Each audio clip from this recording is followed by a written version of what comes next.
A América Latina actualmente é unha rexión formada polo conxunto de países de América onde predominan as linguas romances, como a española, francesa e portuguesa.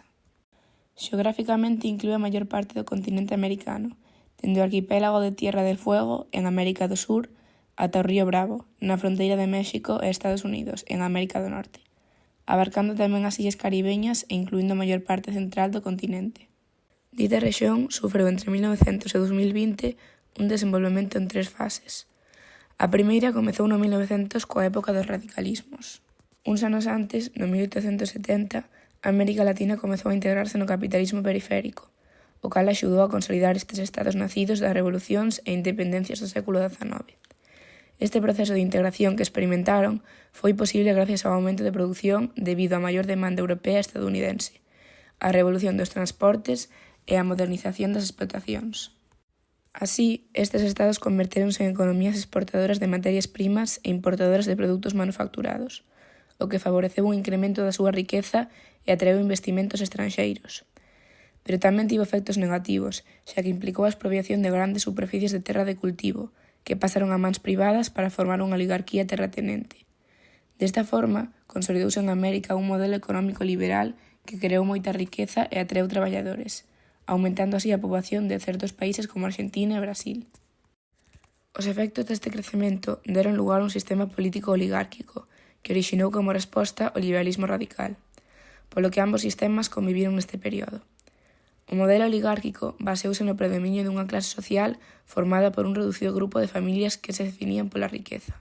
En cambio, o liberalismo radical achegou as súas prácticas políticas ás europeas, con trazos principais como a democracia, anticlericalismo e nacionalismo con ton xenófobo pola constante intervención de Estados Unidos. Este radicalismo que triunfou en México, Chile, Argentina, Ecuador e Uruguai defendía as nacionalizacións e o fomento da educación e das obras públicas.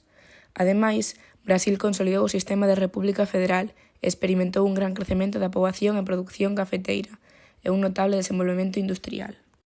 Ao mesmo tempo, Estados Unidos continuou a súa intervención, que pretendía defender os seus intereses na rexión, polo que ocupou o lugar que deixara España recente no 1898 en América Central e o Caribe, facendo uso da política do Big Stick ou doutrina do pao grande de Theodore Roosevelt, que xustificaba a intervención nesa zona, modificando así a doutrina Monroe, a cal pretendía unha defensa de América Latina ante calquera intervención europea.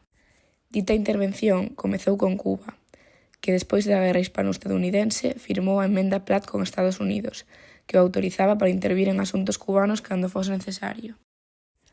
A intervención continuou en Colombia, onde Estados Unidos buscou a concesión do Canal de Panamá para construir un canal anticipado. O goberno colombiano opúxose, pero unha revolución de independencia de Panamá apoiada por Estados Unidos permitiu a concesión da zona do Canal de Panamá e o nacemento desa nova nación, coa Constitución de 1904.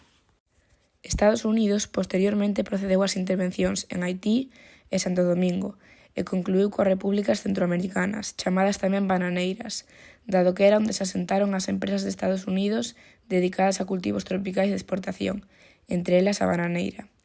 Estas repúblicas, ademais de caracterizarse pola intervención e golpes militares de Estados Unidos, tamén se caracterizaron polas súas dictaduras.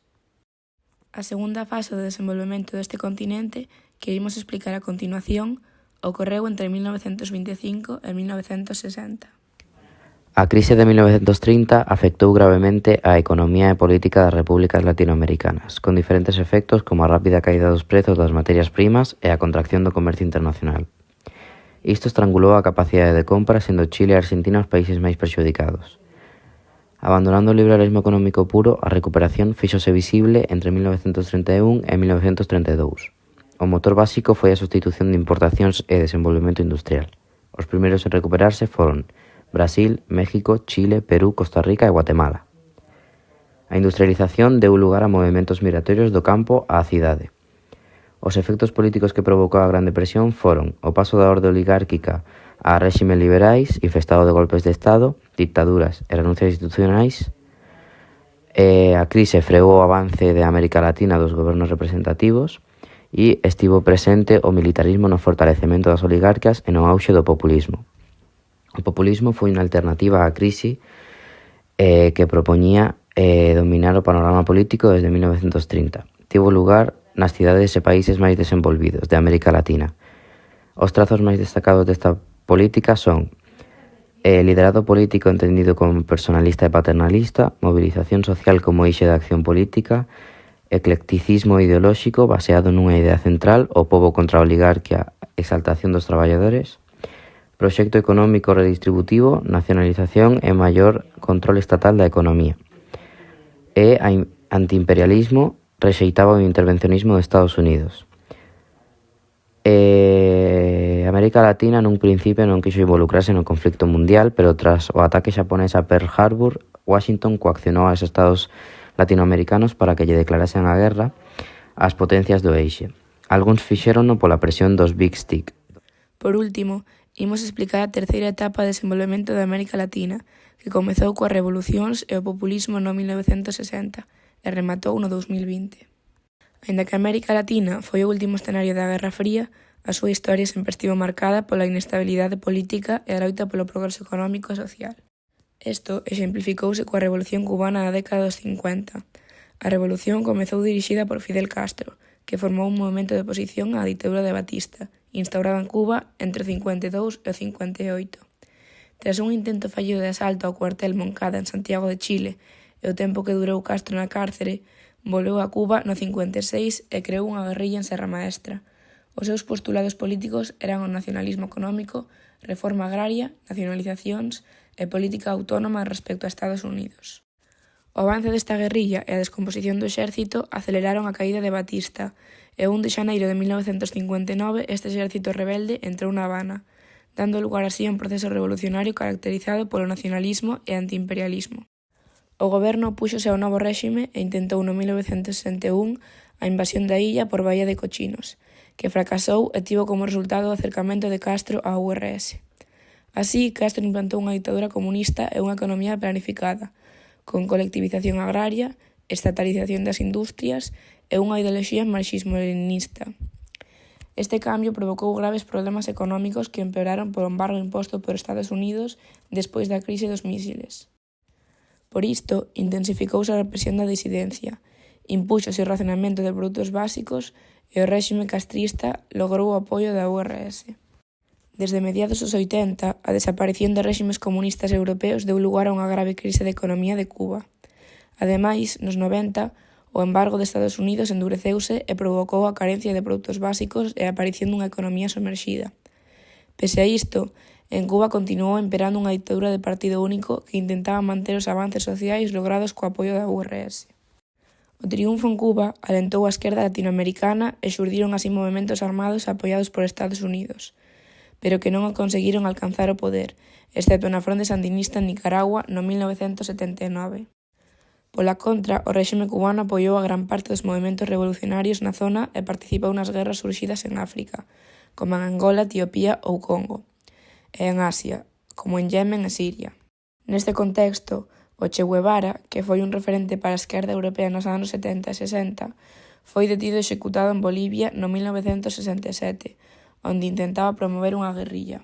Así, entre 1959 e 1973, América Latina coñeceu o auxe dos movementos golpistas de carácter militar, debido a que mentre Estados Unidos estaba inmerso na guerra de Vietnam, os países latinoamericanos víronse abocados a manobras das burguesías nacionais, temerosas da expansión do réxime de Castro, o que fomentou os réximes dictatoriais e, polo tanto, as ditaduras xa existentes sumáronse mediante golpes de Estado preventivos Argentina e Perú, República Dominicana, Brasil e Panamá. Estas novas ditaduras caracterizáronse por estar dirixidas por militares, polo anticomunismo e a defensa dos intereses das oligarquías económicas. Neste ámbito desenvolvéronse o fenómeno guerrilleiro e as revoltas universitarias de orientación esquerdista, xa que tras unha reunión de estudantes na cidade de México, que foi resolta cunha brutal intervención coñecida como a masacre de Tlatelolco, as universidades convertíronse no foco da rebelión onde se denunciaban os abusos contra as liberdades dos povos e os dereitos humanos. A revolución estendeuse por outros países, como Chile, Colombia, onde xurdiron as FARC, que foi a última forza guerrilleira disolta no 2017, ou América Central, escenario de gran violencia, movilización popular e guerras civís. Ademais, en Nicaragua logrou un grande auxe o indigenismo, coñecido como a loita pola emancipación dos povos amerindios, e a teoloxía da liberación, que foi unha vía de compromiso dunha parte da Igrexa, dos desposuídos das terras, campesiños e clases populares. Co triunfo electoral da Unidade Popular en Chile, socialistas, comunistas e outros pequenos grupos accederon a Salvador Allende en 1930. O 11 de setembro de 1973, o militar Allende suicidouse durante o asalto dos golpistas ao Palacio Presidencial. Pinochet mantívose no poder ata que coaccionado convocou as eleccións en 1989 e o seu candidato foi derrotado. En 1976 triunfou un golpe de Estado na Argentina e estableceuse a ditadura da Xunta Militar. En 1983, tras a derrota na Guerra das Malvinas, caeu a ditadura e instaurouse unha democracia con Raúl Alfonsín. Despois deste ganou as eleccións o peronismo. Tamén se estableceron ditaduras en Uruguai, Paraguai, Brasil, Bolivia e Perú. Ao comezo dos anos 90, todos os países, excepto Cuba e Haití, eran democráticos. A fins do século XX xurdiu unha nova política, un neopopulismo indixenista, antiimperialista e socialista influído polo castrismo. O exemplo máis expresivo é a Revolución Bolivariana de Hugo Chávez, presidente de Venezuela desde 1999 ata a súa morte en 2013.